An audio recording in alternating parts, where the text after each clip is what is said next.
പ്രധാന വാർത്തകൾ. കേരള മുഖ്യമന്ത്രി പി.കെ. എബ്രഹാം രാജിവെച്ചു. നിയമസഭ പിരിച്ചുവിടാൻ ഗവർണറുടെ ശുപാർശ. അവറാച്ചന്റെ രാജിവെച്ചൊഴിഞ്ഞാ പോരെ, മന്ത്രിസഭ പിരിച്ചുവിടേണ്ട വല്ല കാര്യമുണ്ടോ? പോണ പോക്കിലെല്ലാം തൊലയട്ടെ എന്ന് കരുതി കാണും. ഉത്തരത്തിലിരിക്കുന്ന എടുക്കാൻ പോയി ഇപ്പൊ കക്ഷത്തിരുന്ന പോയില്ലേ. ഞാൻ ഉദ്ദേശിച്ച നാളത്തെ പത്രവാർത്തകളെയാണ് ഇപ്പോൾ കിട്ടിയ വാർത്ത. കേരള നിയമസഭ പിരിച്ചുവിട്ടു, തെരഞ്ഞെടുപ്പ് ഉടൻ. ഇനിയൊരു തെരഞ്ഞെടുപ്പിനെ നേരിടാനോ മുഖ്യമന്ത്രിയാവാനോ ഞാനില്ല. അതെന്താ, KDF-ന് ഭൂരിപക്ഷം കിട്ടില്ല എന്ന് കരുതിയിട്ട്? അല്ല, ഒന്നുകൂടി ആലോചിച്ചിട്ട്. ഇല്ലടോ, എനിക്ക് മടുത്തു. വേണ്ട, ഞാൻ നിർബന്ധിക്കുന്നില്ല. അപ്പൊ പിന്നെ അടുത്ത മുഖ്യമന്ത്രി എന്താ ഇത്ര സംശയം? താൻ തന്നെ. എന്താ, എന്തു പറ്റി? ഒന്നുമില്ല. ഇനി മുഖ്യമന്ത്രി സ്ഥാനത്തേക്ക് പറ്റിയ ഏക നസ്രാണി താൻ മാത്ര. മുഖ്യമന്ത്രി തൊമ്മൻ ചാക്കോ. ഞാനിത് സ്വപ്നത്തിൽ പോലും ആഗ്രഹിച്ചിട്ടില്ല. ഒന്ന് ചുമ്മാ പോടോ. ഞാൻ മാറണമെന്ന് താൻ മനസ്സുകൊണ്ട് ആഗ്രഹിച്ചിട്ടില്ലടോ തനിക്ക് മുഖ്യമന്ത്രിയാവാൻ. ഞാനോ? എന്താ ഈ പറയണേ? Excuse me sir. വാ. എന്തിനാ സാർ എന്നെ അത്യാവശ്യമായിട്ട് വിളിപ്പിച്ചത്? സന്തോഷമുള്ള ഒരു കാര്യം പറയാനാ വിളിപ്പിച്ചത്. പറയട്ടോടോ. തന്നെ ചിറ്റാരിക്കര മണ്ഡലത്തിലെ സ്ഥാനാർത്ഥിയാക്കണമെന്ന എല്ലാവരുടെയും താല്പര്യം. എന്താ? അപ്പൊ അച്ഛൻ? എടോ, മേനോന്റെ പേരിൽ അഴിമതി ആരോപണവും കേസും ഒക്കെ ഉള്ള നിലയ്ക്ക് 8 നിലയിൽ പൊട്ടുമെന്ന കാര്യത്തിൽ സംശയമില്ല. നമ്മുടെ മുന്നണിക്ക് ഭൂരിപക്ഷം കിട്ടുമെന്ന് ഉറപ്പില്ലാത്ത സാഹചര്യത്തിൽ ഒരു സീറ്റ് കളഞ്ഞു കുളിക്കാൻ പറ്റില്ല. താൻ ഒന്നുകൊണ്ടും പേടിക്കണടോ, താൻ ജയിക്കും. വർക്ക് ഉടങ്ങിക്കോ. ഒരു MLA ആകണമെന്ന മോഹമൊന്നും ഇതുവരെ ഉണ്ടായിട്ടില്ല. എങ്കിലും പാർട്ടിയുടെ തീരുമാനം ഞാൻ ആദരവോടെ സ്വീകരിക്കുന്നു. All the best. Thank you sir. ജയിച്ച് MLA ആവുമ്പോ എന്നെ മുഖ്യമന്ത്രിയാക്കാൻ കൂടെ നിക്കണേ.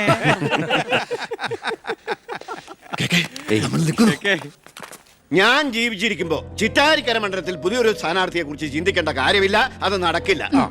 കഴിഞ്ഞ 25 കൊല്ലമായിട്ട് ഞാൻ MLA ആയിരുന്നു, മന്ത്രിയായിരുന്നു. പക്ഷെ ജനത്തിന് ഇപ്പൊ തിരിച്ചറിവ് വന്നു തുടങ്ങി. എന്നെ ഓരോ സീറ്റും വിലപ്പെട്ടതാ. വാശിപ്പുറത്ത് അത് വെറുതെ പാഴാക്കി കളയരുത്. പോടാ അവിടുന്ന്. എനിക്കെതിരെ ഇതിലും വലിയ ആരോപണങ്ങൾ ഉണ്ടായിരുന്ന കാലത്തും കേരളം മുഴുവൻ ജനപക്ഷ തരംഗം ആഞ്ഞടിച്ചിട്ടും വൻ ഭൂരിപക്ഷത്തോടെ വിജയിച്ചവനാ ഈ ബാലഗംഗാധരൻ. ഇന്നിപ്പം പുളിച്ച പൗരധർമ്മം വിളമ്പുന്ന ഈ തൊമ്മിച്ചനടക്കം പലരും അന്ന് തോറ്റു തുന്നം പാടി ചരിത്രം മറക്കണം. ഞാൻ തോറ്റത് നിങ്ങളുടെ ഗ്രൂപ്പ് കാലു വരിയതുകൊണ്ടാ. വേറെ ആരും അല്ലല്ലോ മേന്നെ, തന്റെ മകനല്ലേ സ്ഥാനാർത്ഥി. കൊള്ളാം. അവറാച്ചന്റെ 18ാമത്തെ അടവ് കൊള്ളാം. അച്ഛനെതിരായി മകനെ വെച്ച് കളിക്കുക. ഇതേ പിള്ളേര് കളിയല്ല. ജനപക്ഷത്തിന്റെ സ്ഥാനാർത്ഥി നിസ്സാരക്കാരനല്ല. എന്തൊക്കെ പറഞ്ഞാലും മുഖ്യമന്ത്രി രാജിവെക്കുന്ന കാര്യമല്ല. പിന്നെ ചിറ്റാരിക്കര മേനോൻ സാറിന് തന്നെ വേണം. അതൊഴികെ മറ്റെല്ലാ സ്ഥാനാർത്ഥികളെയും നമുക്ക് അംഗീകരിക്കാം. പക്ഷേ മേനോൻ സാറിനെ മാറ്റി നിർത്തിക്കൊണ്ടുള്ള ഒരു ഒത്തുതീർപ്പിനും ഞങ്ങൾ ആരും തയ്യാറില്ല. അതെ, മേനോനെ സ്ഥാനാർത്ഥിയാക്കിക്കൊണ്ടുള്ള ഒരു ഒത്തുതീർപ്പിന് ഞങ്ങൾ നേരല്ല. പാർട്ടി വളർത്തി പോകാൻ നിന്നവരവര് തെരഞ്ഞെടുപ്പ് പെട്ടെന്ന് വന്നപ്പോ ഇവിടെ തന്നെ കൂടി. ഈ മുന്നണി വിട്ട് എന്നാൽ പൂ വിട്ട് സ്വീകരിക്കും ജനപക്ഷ മുന്നണി. എന്റെ ഗ്രൂപ്പിന് KDF-ൽ കിട്ടുന്നതിനേക്കാൾ കൂടുതൽ സീറ്റ് കിട്ടുകയും ചെയ്യും. ദിവാകര, ഇനി ഇവിടെ നിൽക്കണ്ട, വാടോ പോകാം. അയ്യേ, നിങ്ങൾ ഇവിടെ ഇരിക്കി. ആരെങ്കിലും എന്തെങ്കിലും തമാശ പറഞ്ഞു വെച്ചാൽ അത് കാര്യാക്കുക. ചിറ്റാരിക്കരയിൽ മേനോൻ തന്നെ സ്ഥാനാർത്ഥി. അപ്പം നമ്മൾ ഗ്രൂപ്പെല്ലാം മറന്ന് തെരഞ്ഞെടുപ്പിനെ ഒറ്റക്കെട്ടായി നേരിടുന്നു. ഇനി എല്ലാവരും ഒന്ന് കൈയടിച്ച് പാസാക്കി.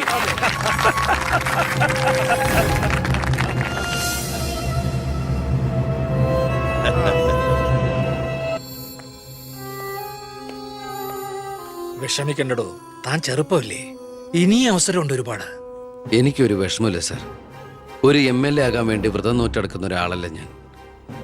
അധികാരത്തിന്റെ അപ്പകഷ്ണം കിട്ടാൻ ചെയ്തു കൂട്ടിയ നെറുകേടുകളൊക്കെ പരസ്പരം മറക്കും, എല്ലാം പൊറുക്കും, എല്ലാവരും ഒന്നാക്കും. അധികാരം കിട്ടിക്കഴിയുമ്പോൾ പിന്നെയും തമ്മിൽ തെല്ലും പിരിയും. പക്ഷേ കൂടെ നിൽക്കുന്ന എന്നെ പോലുള്ള അണികൾക്ക് അത് ചിലപ്പോൾ ഉൾക്കൊള്ളാൻ കഴിഞ്ഞെന്ന് വരില്ല, എളുപ്പം ദഹിച്ചെന്ന് വരില്ല. വരട്ടെ സാർ.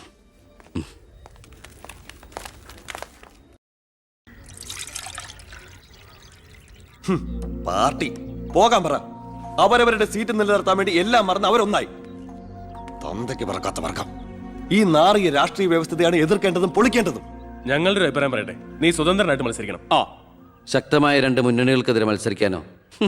എന്നിട്ട് കെട്ടിവെച്ച കാശിന് അവിടെ പോകും. ജയിക്കാൻ വേണ്ടിട്ടല്ല, പിന്നെ യൂത്തിന്റെ പ്രതിഷേധം അറിയിക്കാനാ. എന്നാലും അച്ഛനെതിരായിട്ടല്ല, അച്ഛന്റെ രാഷ്ട്രീയ നയങ്ങൾക്കെതിരായിട്ടാണെന്ന് എപ്പോഴും നീ പറയാറില്ലേ, അതുകൊണ്ടാ. പോലീസുകാർക്ക് രാഷ്ട്രീയം പാടില്ലെന്നാ. എങ്കിലും ഒന്ന് പറയാം, ഞാൻ ഇവരുടെ അഭിപ്രായത്തോട് പൂർണ്ണമായി യോജിക്കുന്നു. എന്താടോ, മത്സരിച്ചുകൂടെ? അധികാരമില്ലാതെ താൻ ഇവിടെ കിടന്ന് വിളിച്ചു കൂവിയിട്ടും പോരാടിയിട്ടും ഇവിടെ ഒരു മാറ്റവും സംഭവിക്കാൻ പോകുന്നില്ല. തന്നെ പോലെ സാമൂഹ്യ ബോധവും നിശ്ചയദാർഢ്യവും തന്റെ ഉള്ളതിന് മുമ്പിൽ നെഞ്ചു വിരിച്ചെന്ന് സല്യൂട്ട് ചെയ്തിട്ട് ഒരൊറ്റ ദിവസമെങ്കിലും അന്തസ്സോടെ ജോലി ചെയ്യണമെന്ന് ആഗ്രഹം ഉണ്ടോ? പിന്നെ ഈ ജയവും പരാജയവും ഒക്കെ നമ്മൾ ദൈവത്തിന് വിടുന്നു. 1000 വോട്ടേ തനിക്ക് കിട്ടിയുള്ളൂവെങ്കിലും ആ 1000 പേരും തന്റെ ഒപ്പമാ, തന്റെ നേതൃത്വം അംഗീകരിച്ചവരാ. അത് മതിയടോ. സാർ ഞാൻ വേണ്ട, താൻ ഒന്നും പറയണ്ട. ഇത് ഞങ്ങളുടെ തീരുമാനം, അനുസരിക്കണം. ഞങ്ങളുണ്ട് കൂടെ.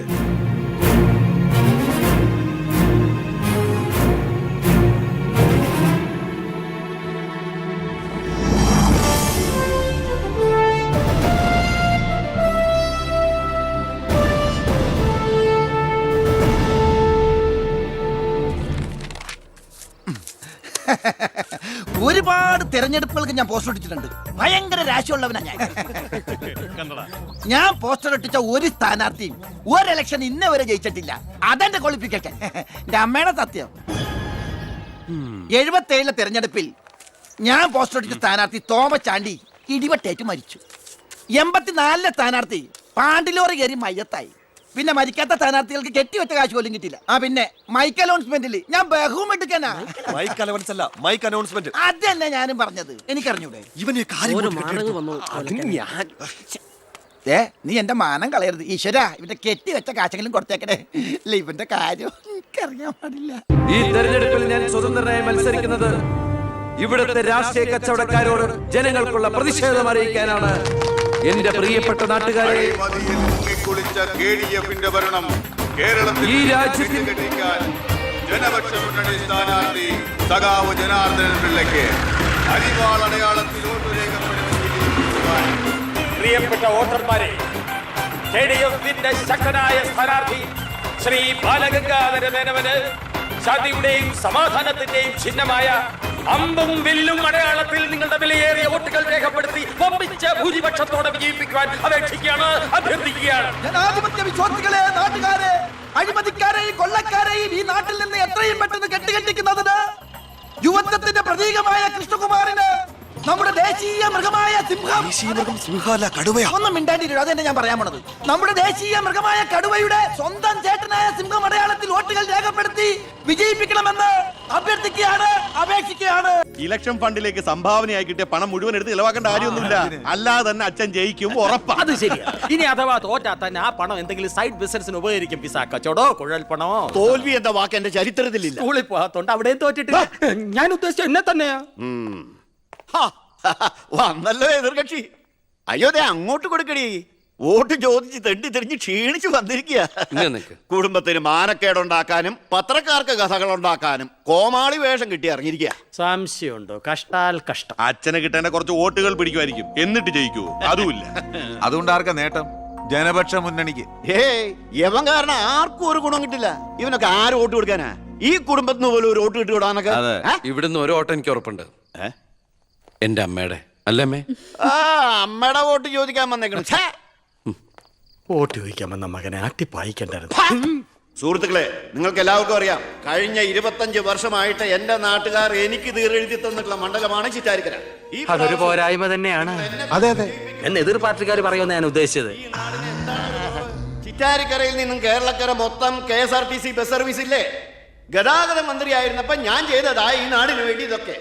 ഇനി ഈ നാട്ടിലെ പട്ടിണിപ്പാവങ്ങൾക്ക് വേണ്ടി ഒരു എയർപോർട്ട്, അതാണ് എന്റെ സ്വപ്നം. പട്ടിണി പാവങ്ങൾക്ക് എയർപോർട്ട് അത്യാവശ്യമല്ലേ? ലണ്ടനിൽ പോവാൻ. അതെന്തിന്? വെളുക്കിരിക്കാൻ. ഈ നാടിനെ സ്വർഗതുല്യമാക്കാൻ നിങ്ങൾ എന്നെ വിജയിപ്പിച്ച് മന്ത്രിയാക്കി ചിറ്റാരിക്കരയുടെ പാരമ്പര്യം നിലനിർത്തണമെന്ന് ആഹ്വാനം ചെയ്തുകൊണ്ട് നിർത്തുന്നു. ജയ് ഹിന്ദ്. അടുത്തതായി 2 പ്രമുഖ മുന്നണി സ്ഥാനാർത്ഥികൾക്കെതിരെ സ്വതന്ത്രനായി മത്സരിക്കുന്ന പി കൃഷ്ണകുമാറിന് എന്താണ് പറയാനുള്ളത് നമുക്ക് നോക്കാം. സ്വന്തം അച്ഛനെതിരെ മത്സരിക്കുന്നതാണോ ഇല്ലടോ? പ്രിയമുള്ളവരെ, ബഹുമാന്യരായ എന്റെ 2 എതിർ സ്ഥാനാർത്ഥികളുടെ മോഹനസുന്ദര വാഗ്ദാനങ്ങളും വീരവാദങ്ങളും നിങ്ങൾ കേട്ടുകഴിഞ്ഞു. നടക്കാത്ത വാഗ്ദാനങ്ങൾ നൽകി നിങ്ങളെ വഞ്ചിക്കാൻ ഞാൻ തയ്യാറല്ല. പക്ഷേ ഒരു കാര്യം നിങ്ങളെ അറിയിക്കാൻ ഞാൻ ഈ അവസരം ഉപയോഗിക്കുകയാണ്. ശക്തമായ 2 മുന്നണികൾക്കെതിരെ മത്സരിക്കുന്ന ഒരു സ്വതന്ത്ര സ്ഥാനാർത്ഥിയാണ് ഞാൻ. വിജയ സാധ്യത വളരെ കുറവായി എനിക്ക് ഇവിടുത്തെ പല പ്രമുഖ വ്യവസായികളും പ്രമാണിമാരും കുറച്ച് പാരിതോഷികങ്ങൾ തന്നിട്ടുണ്ട്. ചെല്ലടാ. ഇത് 5 ലക്ഷം രൂപയുണ്ട്. നമ്മുടെ മുന്നിലിരിക്കുന്ന നന്മ നിറഞ്ഞ ശ്രീ ചാണ്ടിച്ചൻ സംഭാവനയായി തന്നതാണ് ഈ തുക. ഇത് 3 ലക്ഷം വ്യവസായ പ്രമുഖൻ കോശിയുടെ വക. ഇത് 2 ലക്ഷം അബ്കാരി നമ്പീശന്റെ വക. ഇത് 1 ലക്ഷം കോൺട്രാക്ടർ സരസന്റെ വക. വിജയ സാധ്യത ഒട്ടുമില്ലാത്ത എനിക്ക് ഇത്രയൊക്കെ കിട്ടിയിട്ടുണ്ടെങ്കിൽ വിജയത്തിന്റെ തൊട്ടടുത്ത് നിൽക്കുന്ന എന്റെ എതിർ സ്ഥാനാർത്ഥികൾക്ക് എത്രയൊക്കെ കിട്ടി കാണും. ഈ ചിറ്റാരിക്കരയുടെ അഭിമാനമായ സന്മനസ്സുള്ള ചാണ്ടിച്ചൻ പറയണം, താങ്കൾ എത്ര രൂപ സംഭാവനയായിട്ട് കൊടുത്തു എന്ന്. ആ നല്ല മനസ്സ് ജനങ്ങളൊക്കെ ഒന്ന് അറിയട്ടെ എന്ന്. ജനാർദ്ദനം പിള്ളയ്ക്ക് 10 ലക്ഷം, മേനോൻ സാറിന് 20 ലക്ഷം അല്ലേ? സത്യമാണ്, നുണ പറയല്ല. പണം പിടിച്ചു. Thank you Chandichan. കർത്താവ് തരുന്നു, ഞാനത് കൈനീട്ടി വാങ്ങിക്കുന്നു. എങ്ങനെയുണ്ട്? ടി വിയിൽ വരുക കേട്ടല്ലോ. ഇതുപോലെ എത്ര ലക്ഷങ്ങൾ ഇവരുടെ കൈകളിൽ എത്തിക്കാണും. അതിവിടെ വെളിപ്പെടുത്താൻ ഈ സ്ഥാനാർത്ഥികൾ തയ്യാറാണോ?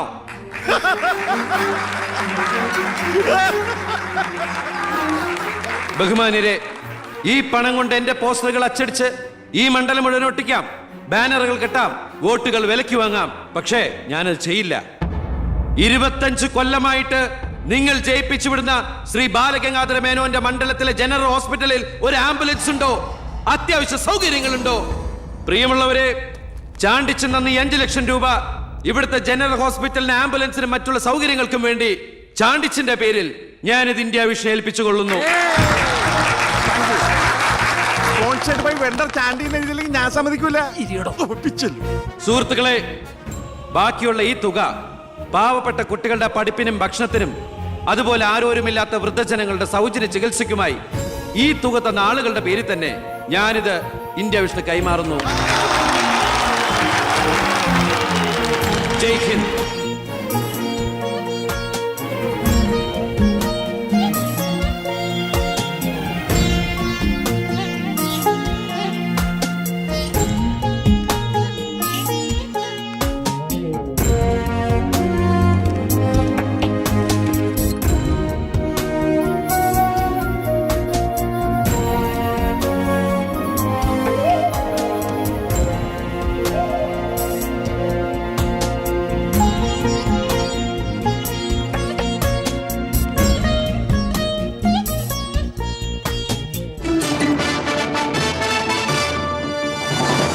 പന്ത്രണ്ടാം നിയമസഭയിലേക്ക് നടന്ന വാശിയേറിയ തെരഞ്ഞെടുപ്പിൽ 72% വോട്ട് രേഖപ്പെടുത്തി.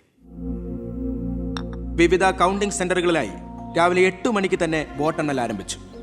ആകെയുള്ള 140 സീറ്റുകളിൽ ഫലമറിഞ്ഞ 120 മണ്ഡലങ്ങളിൽ KDF 61, ജനപക്ഷ മുന്നണി 59 സീറ്റ് നേടിയിട്ടുണ്ട്. കേരളത്തിലെ മുന്നണി സമവാക്യങ്ങളെ അട്ടിമറിക്കാൻ പോകുന്ന പുതിയൊരു രാഷ്ട്രീയ ധ്രുവീകരണത്തിനുള്ള സാധ്യതയാണ് ഇപ്പോൾ നമ്മുടെ മുന്നിലുള്ളത്.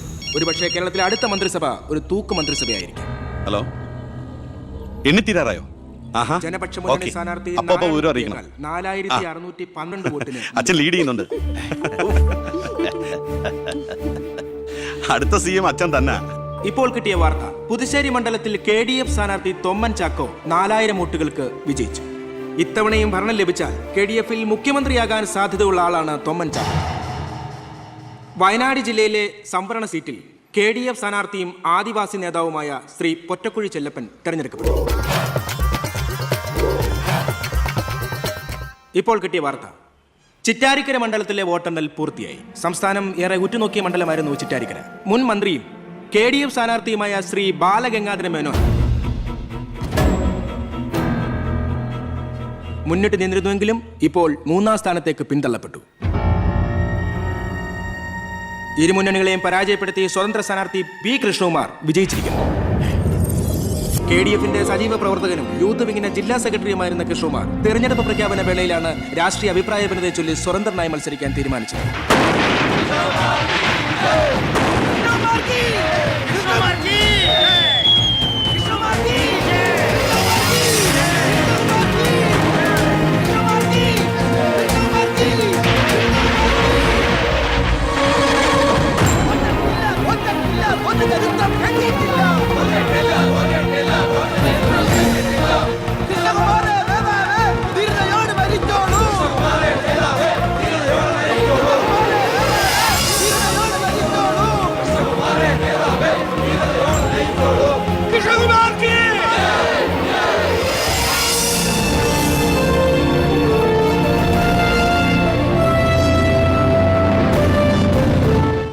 നമസ്കാരം. പ്രധാന വാർത്തകൾ. തെരഞ്ഞെടുപ്പ് ഫലം പൂർത്തിയായപ്പോൾ വ്യക്തമായ ഭൂരിപക്ഷം ആർക്കും ലഭിക്കാത്തതിനാൽ കേരള രാഷ്ട്രീയം അനിശ്ചിതത്വത്തിൽ. ഇരു മുന്നണികളും സജീവ ചർച്ചയിലാണ്. കഴിഞ്ഞ തവണ 100 സീറ്റ് നേടിയ മുന്നണിയാ, ഇത്തവണ അത് 70 സീറ്റിൽ ഒതുങ്ങി. അത് നിങ്ങളുടെ ഭരണത്തിന്റെ നേട്ടാ. അത് നിങ്ങൾ കാലുവാരി കൊണ്ട് സംഭവിച്ചതാ. ഇങ്ങനെ പരസ്പരം പഴിയാരാതെ ഇനി എന്ത് വേണമെന്നാണ് ആലോചിക്കേണ്ടത്. എന്തൊക്കെ പറഞ്ഞാലും മുഖ്യമന്ത്രി രാജിവെക്കണം. രാജിവെക്കാൻ ഇവിടെ ആരും മുഖ്യമന്ത്രി ആയിട്ടില്ലടോ. നമുക്ക് ഇവിടെ ഭരിക്കാൻ പറ്റുമെന്ന് ഒരു തീരുമാനമായിട്ടില്ല. എന്തായാലും 69 സീറ്റ് വെച്ച് പ്രതിപക്ഷത്തിന് മന്ത്രിസഭ ഉണ്ടാക്കാൻ പറ്റില്ല. പക്ഷേ കൃഷ്ണകുമാർ നമ്മളോടൊപ്പം നിന്നാലേ നമുക്ക് ഭരിക്കാൻ പറ്റൂ. എന്നാലേ 71 തികയൂ. കൃഷ്ണകുമാർ അതിന് തയ്യാറാവോ? സീറ്റ് കൊടുക്കാത്തതിന്റെ ദേഷ്യം കാണില്ലേ? ഞാൻ ഇതിനെക്കുറിച്ച് അവനോടൊന്ന് സംസാരിച്ചു. അവൻ ഇങ്ങോട്ടൊന്ന് വരാമെന്ന അർത്ഥസമ്മതം മൂളിയിട്ടുമുണ്ട്. മേനോൻ മത്സരിക്കണ്ട, മോൻ മത്സരിച്ചാ മതിയെന്ന് ഈ മേനോനോട് ഞാൻ 100 വട്ടം പറഞ്ഞതാ. താൻ കേട്ടില്ല? അതെന്റെ രാഷ്ട്രീയ തന്ത്രം. നിന്റെ മകനെ നിർത്തിയിരുന്നെങ്കിൽ പ്രതിപക്ഷം പറയും മക്കൾ രാഷ്ട്രീയമെന്ന്. അച്ഛന്റെ പിൻബലമില്ലാതെ മക്കൾ സ്വയം വളരണം. അവനത് തെളിയിച്ചു. അതിനുവേണ്ടിയാ ഞാൻ എതിർത്തത്. വരണം വരണം വരണം.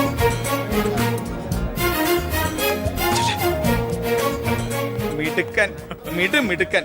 എന്നോട് പിണക്കൊന്നുമില്ലല്ലോ. എന്തിന്? ഇത് പൊളിറ്റിക്സ് അല്ലേ? ഇവിടെ വേണ്ടത് സ്പോർട്സ്മാൻ സ്പിരിറ്റ് അല്ലേ? നീ ഇരിക്കടാ. അങ്ങോട്ടിരിക്കേ. വേണ്ട സാർ. കൃഷ്ണകുമാറിന്റെ പിന്തുണ ഞങ്ങൾക്ക് പ്രതീക്ഷിക്കാമല്ലോ അല്ലേ? ഞാൻ പിന്തുണച്ചാലേ KDF-ന് മന്ത്രിസഭ ഉണ്ടാക്കാൻ സാധിക്കുമെന്ന് എനിക്ക് നന്നായിട്ട് അറിയാം. ചെറുപ്പം മുതൽ പ്രവർത്തിച്ചു പോകുന്ന പ്രസ്ഥാനത്തിന്റെ കൂടെ നിൽക്കാൻ എനിക്ക് സന്തോഷമേ ഉള്ളൂ. പക്ഷെ ഒരു ഡിമാൻഡ് ഉണ്ട്. ആഭ്യന്തരം എനിക്ക് കിട്ടണം.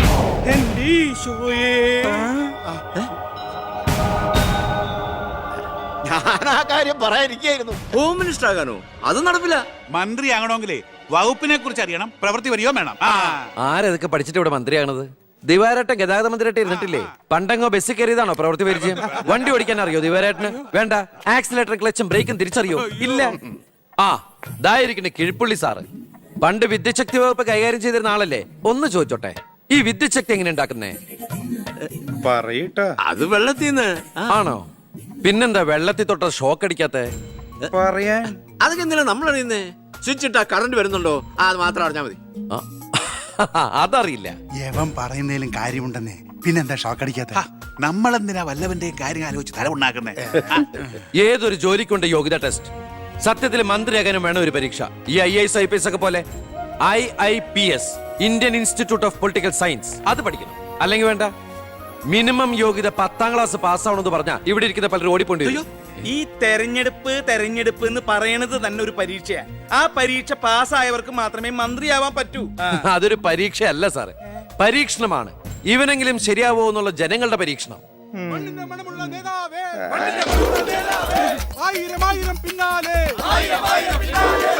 മതി. ഇനി നിങ്ങൾ ഇവിടുന്ന് ജയിച്ചോ. ഞാൻ പറയാതെ ആരും നിർത്തരുത്. മണമുള്ള നേതാവേ, ആയിരം ആയിരം പിന്നാലെ. എന്തിനാ ഇങ്ങനെ ഓരോന്നിനെ സൃഷ്ടിക്കണേ? അപ്പൊ സാറേ, എന്റെ കക്ഷി മത്സരിച്ച 3 സീറ്റിലും ഞങ്ങൾ വിജയം കണ്ടെത്തി കഴിഞ്ഞു. ഇവരുന്ന മന്ത്രിസഭയിൽ ആഭ്യന്തരം തന്നെ പിടിക്കാനാണ് എന്റെ തീരുമാനം. എങ്കിലും ഞാൻ ഇറങ്ങാണ്. അയ്യോ പോകല്ലേ, നമുക്ക് ചർച്ച ചെയ്യാം. എന്റെ തീരുമാനത്തിൽ മാറ്റൂല. ഇല്ലെങ്കിൽ വീണ്ടും ഒരു ഇലക്ഷൻ നേരിടാൻ അല്ല, തയ്യാറല്ല. ഞാൻ പറയുന്നു കേക്ക്. തിരക്ക് വേണ്ട. നിങ്ങൾ സമയമെടുത്ത് ആലോചിച്ചിട്ട് മതി. അവൻ പറഞ്ഞതിൽ ഒരു തെറ്റുമില്ല. ആഭ്യന്തരം അവന് തന്നെ കൊടുക്കണം. ആഭ്യന്തരം വിട്ടിട്ട് കാലിരിക്കില്ല. അഭ്യന്തരം എന്ന് പറയാൻ തനിക്ക് എന്ത് യോഗ്യതയാണോ ഉള്ളത്? മന്ത്രിസഭ ഉണ്ടാക്കാൻ അവൻ വേണം. കൃഷ്ണകുമാർ, തനിക്കറിയോ? എന്നെ ഒന്നും വന്നേ. അവൻ പണങ്ങി പോയതാണോ? കാര്യം കാണാൻ കഴുതക്കാരും പിടിക്കണം. ഞാൻ ആരുടെ കാല് പിടിക്കണം പറഞ്ഞേ? തന്റെ കാല് പിടിക്കണോ? തന്റെ മോന്റെ കാല് പിടിക്കണോ? ഞാൻ ആരുടെയും പിടിക്കാൻ തയ്യാറാ. ഒന്നുകൂടെ ആലോചിച്ചിട്ട് പോരെ പക്വതയില്ലാത്ത ഒരുത്തന്റെ കയ്യിൽ ആഭ്യന്തരം കൊടുക്കാൻ. അവന്റെ പിറകിൽ ഞാനില്ലടോ. അവനെ മുന്നിൽ നിർത്തി ഞാൻ ഭരിക്കും. ആരൊക്കെ എന്തൊക്കെ പറഞ്ഞാലും ആഭ്യന്തരം ഞാൻ വിട്ടു തരില്ല. തനിക്ക് കൈയിട്ട് വരാൻ പറ്റിയ ഒരു വകുപ്പ് തന്നാ പോരെ? തരാം. എങ്കിൽ വനം മതി. നമുക്ക് സാവധാനം വെളുപ്പിച്ചെടുക്കാം. അതിന് യോഗ്യതയിലൊന്നും മാത്രം ആരും പറയരുത്. കാരണം ഞാൻ കാടിന്റെ മകനാണ്. കൃഷ്ണകുമാറായ ഞാൻ നിയമം വഴി സ്ഥാപിതമായ ഭാരതത്തിന്റെ ഭരണഘടനയോട് ഒരു മന്ത്രി എന്ന നിലയിൽ എന്റെ കർത്തവ്യങ്ങൾ വിശ്വസ്തയോടെ മനസാക്ഷിയെ മുൻനിർത്തി നിർവഹിക്കുമെന്നും B. കൃഷ്ണകുമാർ ആഭ്യന്തരമന്ത്രിയായി സത്യപ്രതിജ്ഞ ചെയ്ത് അധികാരമേറ്റു. ഗവർണർ നരേന്ദ്ര ഷെറാവത്ത് സത്യവാചകം ചൊല്ലിക്കൊടുത്തു. തൊമ്മൻ ചാക്കോ മന്ത്രിസഭയിലെ ഏറ്റവും പ്രായം കുറഞ്ഞ മന്ത്രിയാണ് B. കൃഷ്ണകുമാർ.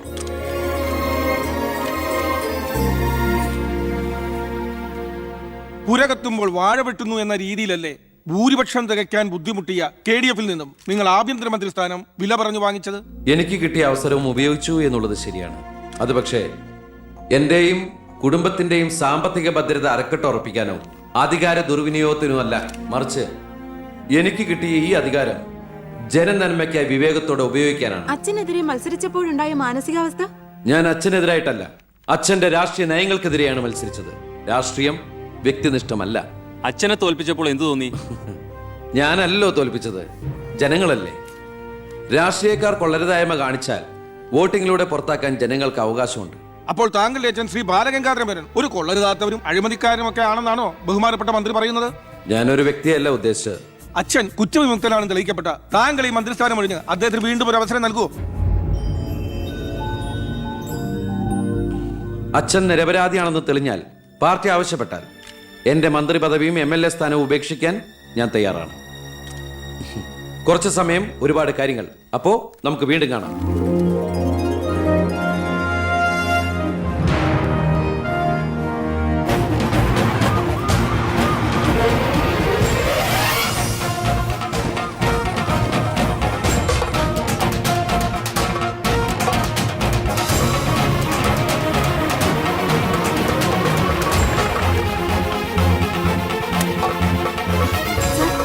സോറി, ആവശ്യത്തിലേറെ ചോദ്യങ്ങൾക്കുള്ള ഉത്തരം ഞാൻ പറഞ്ഞു കഴിഞ്ഞു.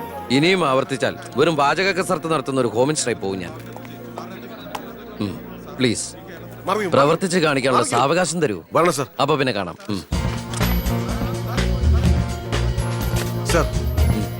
സാർ പറഞ്ഞില്ലേ കറപ്ഷൻ ഇല്ലാത്ത officers? DYSP Anantharaghavan, SI Prathap Varma. Sir please come.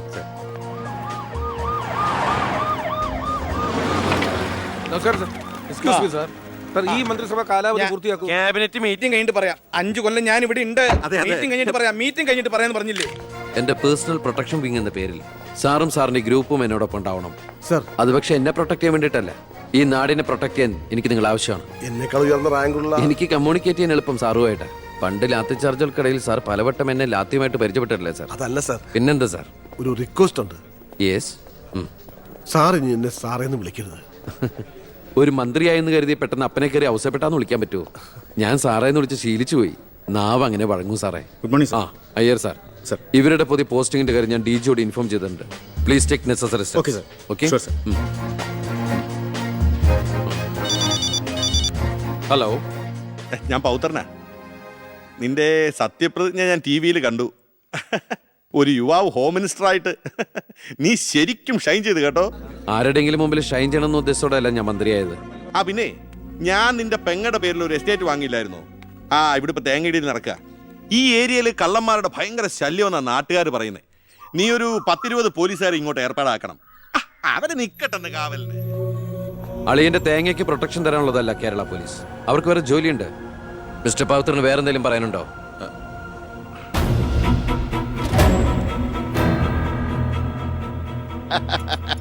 പല വകുപ്പുകളും കൈകാര്യം ചെയ്തിട്ടുണ്ടെങ്കിലും ആഭ്യന്തരം ഇതാദ്യ. മരുന്ന് പയ്യനല്ലേ, അവരെ എക്സ്പീരിയൻസ് ഇല്ലല്ലോ. അതുകൊണ്ട് ഭരണമൊക്കെ ഞാൻ തന്നെയാ. ആയിക്കോട്ടെ, വിളിയോട് വിളി.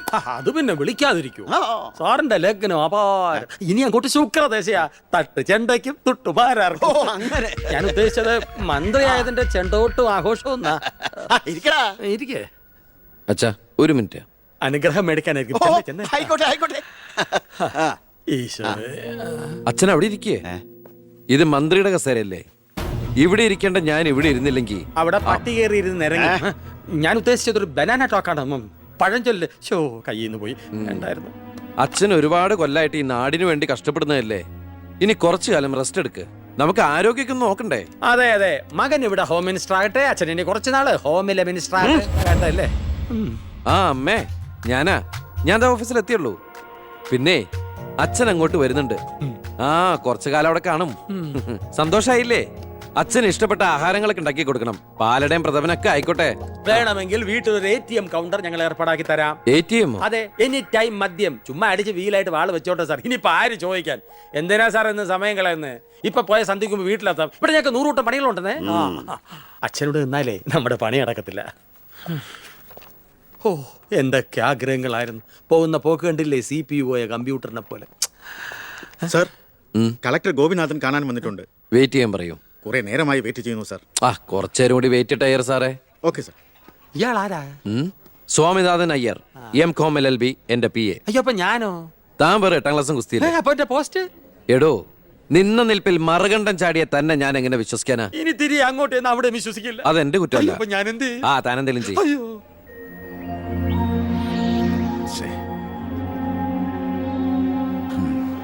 Hello mister Gopinath. ഹായ്. താനെന്താണ് ഇവിടെ? Minister. Oh I am sorry. തന്റെ ബ്രദറിലോ ആണല്ലോ ഹോം മിനിസ്റ്റർ. എടോ, താൻ ഇവിടെ കളക്ടറായിട്ട് 3 വർഷം തയ്യാറായില്ലേ? ദൂരത്തേക്ക് ഒരു ട്രാൻസ്ഫർ വരും മുമ്പ് ഇവിടെ തന്നെ ട്രൈ ചെയ്തൂടെ ഹോം സെക്രട്ടറി ആയിട്ട്? സത്യത്തിൽ ഞാൻ അതിനുവേണ്ടി തന്നെ വന്നത്. പക്ഷെ അളിയനകത്ത് ഭയങ്കര തിരക്ക്. Anyway okay then best of luck. Thank you. കഷ്ടം. മണിക്കൂർ 2 ഞാൻ കാത്തു നിൽക്കുന്നത്. എന്തൊരു തിരക്കായിരുന്നളിയാ. കേറിയപ്പോ തന്നെ ഇങ്ങനെ അളിയായി ഫയലിലേ ഒരു അളിയനും അച്ചമ്മയ്ക്കും വീട്ടില്. ഇത് ഹോം മിനിസ്റ്ററുടെ ഓഫീസാണ്. Call me sir. അങ്ങനെ വിളിക്കണമെന്ന് ഞാൻ പറയില്ല സാർ. എന്തായാലും വിളിച്ചു പോയില്ലേ, ശീലായിക്കോട്ടെ. കണ്ടിന്യൂ ചെയ്തോളൂ. Anything official? No sir. Official meeting with collector scheduled at tomorrow 10:30 AM. Okay, so see you tomorrow. Sir. സാറിന്റെ അമ്മായച്ചനല്ല ഇപ്പൊ മന്ത്രി, അളിയനാ. അളിയനാള് സ്ട്രൈറ്റാ, വെളച്ചിലൊന്നും നടക്കുകയല്ല. എനിക്കിട്ടും കിട്ടി തട്ട്. വിട്ടോ എന്തൊരു സ്ട്രിക്റ്റ്.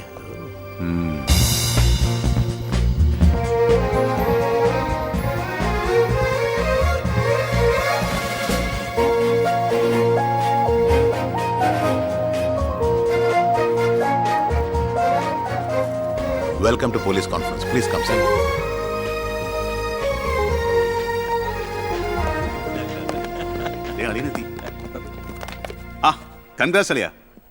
മിസ്റ്റർ DGP, നിങ്ങളുടെ പോലീസ് ഓഫീസേഴ്സ് ഹോം മിനിസ്റ്ററെ കാണുമ്പോൾ എങ്ങനെയാണ് ബിഹേവ് ചെയ്യുന്നത്? Mr. Harshan, don't you know as per protocol you have to salute your superiors? Salute the Home Minister. Sir. That's it. Keep it up.